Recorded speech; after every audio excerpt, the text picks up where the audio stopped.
Final de semana e segunda-feira que estão pegando fogo na geopolítica internacional. Uma série de conflitos que podem escalar para um conflito internacional mundial acontecendo nesse momento. Sérvia e Kosovo, vamos tentar entender um pouco do contexto histórico. E o que está rolando nesse momento? Taiwan, Nancy Pelosi muito possivelmente vai sim visitar a ilha e a China já respondeu a essa possível visita, inclusive tomando atitudes severas. E o mundo extremamente preocupado, porque vem se alastrando e se disseminando a construção de novas armas nucleares e até Putin, a Rússia, Estados Unidos e China aparentemente concordam e querem fazer uma reunião para reduzir esse arsenal nuclear. Já adianto que não vai dar certo. Se vocês querem entender um pouco mais sobre esses assuntos, e muito mais também sobre geografia, geopolítica, atualidades, política, polêmicas, enfim, tudo para você se manter sempre bem atualizado, já se inscreve no canal, deixa seu like, compartilha esse vídeo, que eu, professor Ricardo, conto muito com a sua ajuda. Belezinha? Cara, acho que grande parte de vocês que me acompanham já sabe, né? Eu tenho um projeto político em andamento, mas eu não quero transformar meu canal aqui em propaganda política, até porque o meu canal é para desenvolvimento, né, de informação, análise geopolíticas. Então, se você me apoia, gosta dos meus pensamentos, das minhas ideias, ou quer saber um pouco mais sobre quem eu sou, me siga no Instagram, que isso vai ser essencial e eu vou contar muito com a ajuda de vocês nesse momento. Tamo junto, @prof_Ricardo Marcílio. Beleza? Então bora lá pro vídeo, pessoal. Seguinte, ó. Primeira questão eu venho do Kosovo e Sérvia, né? Da onde que vem esse conflito? A gente vai ter que voltar um pouquinho na história, um pouquinho bastante, em meados do século XX, quando, de 1953 a 1980, o chamado Marechal Tito controla esse antigo país chamado de Iugoslávia. A Iugoslávia era um mosaico étnico. Você tinha ali pelo menos 9 etnias diferentes, com outras menores também se localizando no antigo país chamado de Iugoslávia. O Marechal Tito, ele controlava a Iugoslávia e era um representante da Sérvia. Embora tivesse, sim, algum tipo de rivalidade, uma certa prosperidade econômica, uma certa coesão nacional, fazia com que não tivessem muitas manifestações. Quando, em 1980, o Marechal Tito sai do poder, você tem de 80 até a década de 90 um período de grande instabilidade, de disputas políticas. A Sérvia, que era o grande controle político, inclusive com a maior população, tal, não querendo que as outras regiões se separassem, enquanto isso, outras áreas, inclusive mais prósperas, queriam uma certa independência, tá? Como Eslovênia, Croácia e Bósnia. E foi justamente nessa sequência que, a partir da década de 90, a Eslovênia consegue a sua separação, a Croácia consegue a sua separação e a Bósnia consegue a sua separação. Tudo isso no início da década de 90. Principalmente o da Croácia e da Bósnia foram conflitos extremamente sangrentos, tanto que a gente fala que a guerra envolvendo Bósnia e Sérvia de 92 até 95 era o pior conflito que aconteceu na Europa desde o final da Segunda Guerra Mundial. Obviamente, né, esse atual, geopoliticamente falando, ele é muito maior do que aconteceu na região dos Balcãs. Mas mesmo assim ele é super importante. Agora, em 98 para 99, a gente vai ter a região de Kosovo pedindo a sua independência.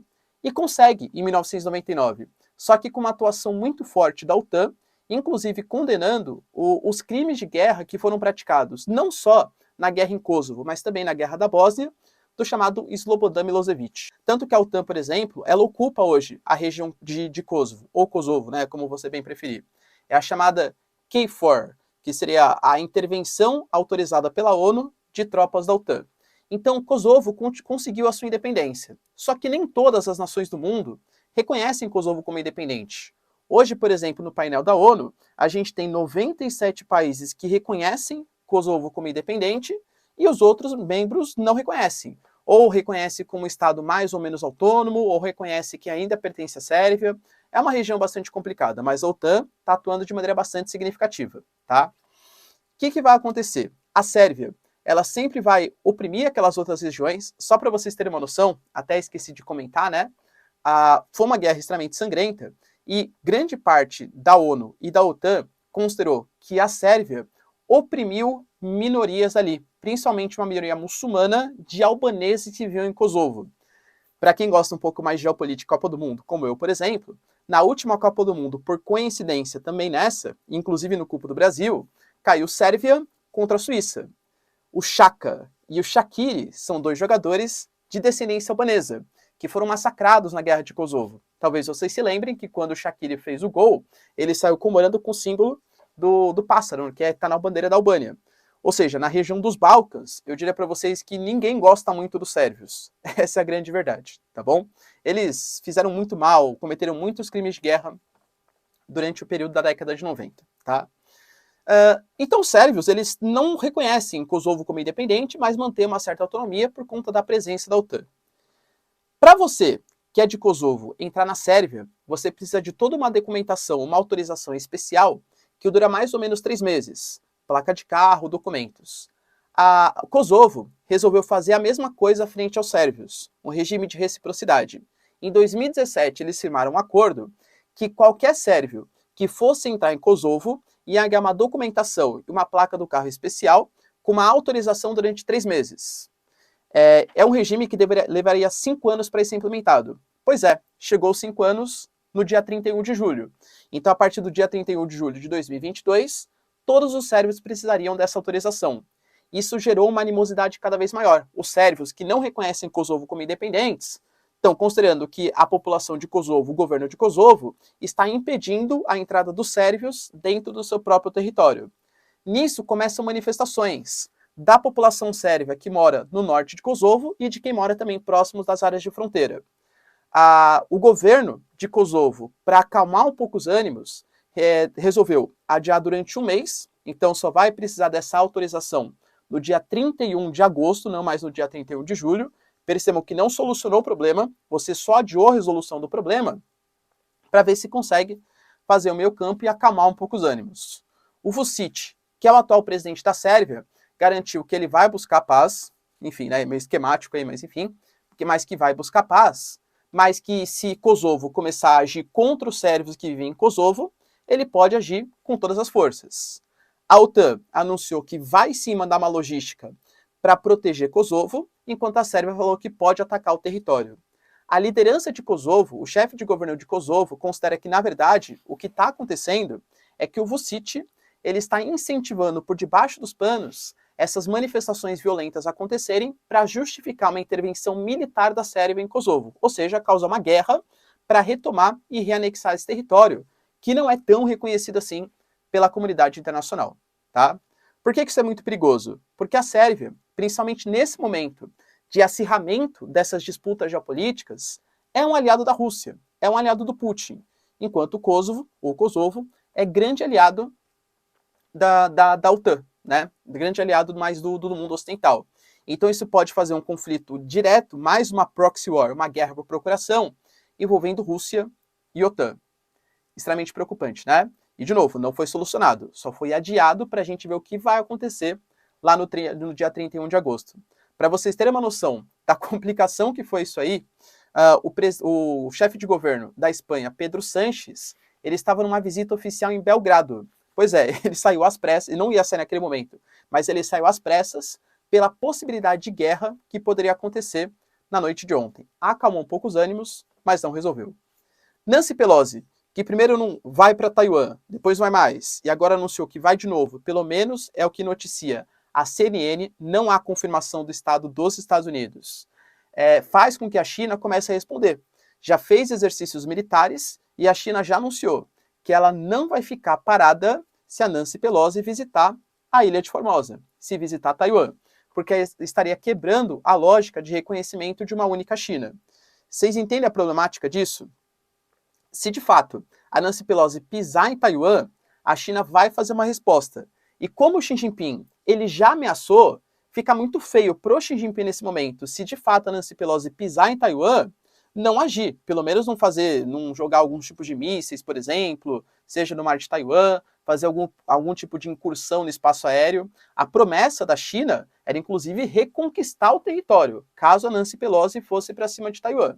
Só que sabe que os Estados Unidos do outro lado, o Biden também já prometeu, que se a China partir para cima militarmente de Taiwan, os Estados Unidos vai responder e vai defender o território da Ilha de Taipei. Segundo a CNN Internacional, a visita está marcada para a noite do dia 2, ou seja, para a noite de amanhã. Aí, se ela pisar, a gente vai ver o que de fato vai acontecer, mas entendo que o mundo está num momento muito tenso dessa geopolítica internacional. O que você aposta? Até o último momento, Nancy Pelosi vai visitar ou não?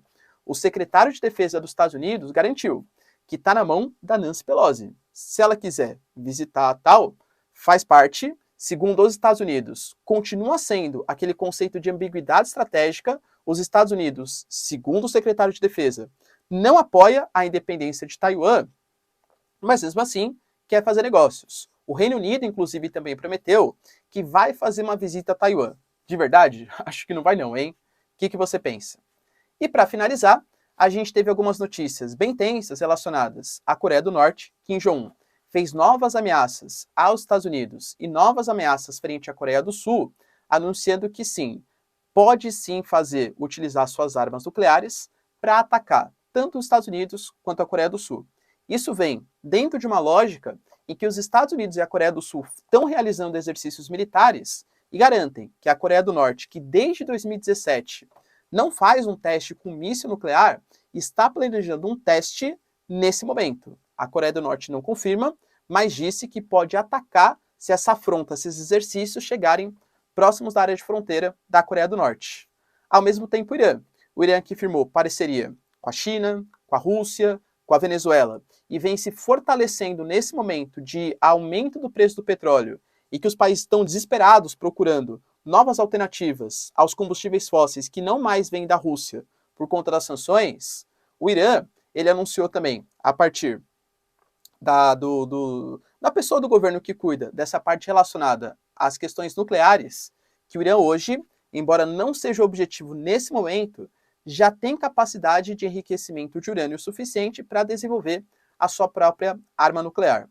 Lembrando que Europa e Estados Unidos estão querendo fazer um acordo com o Irã, aquele acordo que foi rompido pelo Trump em 2018, mas existe uma fortíssima resistência, principalmente da Arábia Saudita, mas principalmente de Israel, que considera que o acordo com o Irã só fortaleceria o Irã, porque acabaria com as sanções econômicas, e o Irã continuaria desenvolvendo em segredo o seu próprio arsenal nuclear. E claro, para que o Irã vai ter armas nucleares?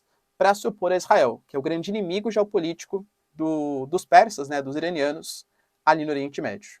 A situação está tensa e, por isso, Putin, Biden e até a China, até o Guterres, que é o secretário-geral da ONU, ele vem discutindo o processo de desnuclearização. Ou seja, vamos organizar reuniões. O Putin falou que não existem vencedores numa guerra nuclear. Meio óbvio isso aí, né?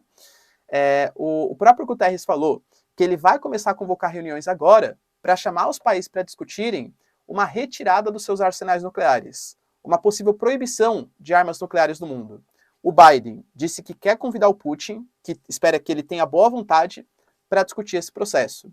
A questão é, beleza, vamos imaginar que eles chegam a um acordo. Realmente, precisamos desnuclearizar o mundo. Legal. Quem vai começar primeiro?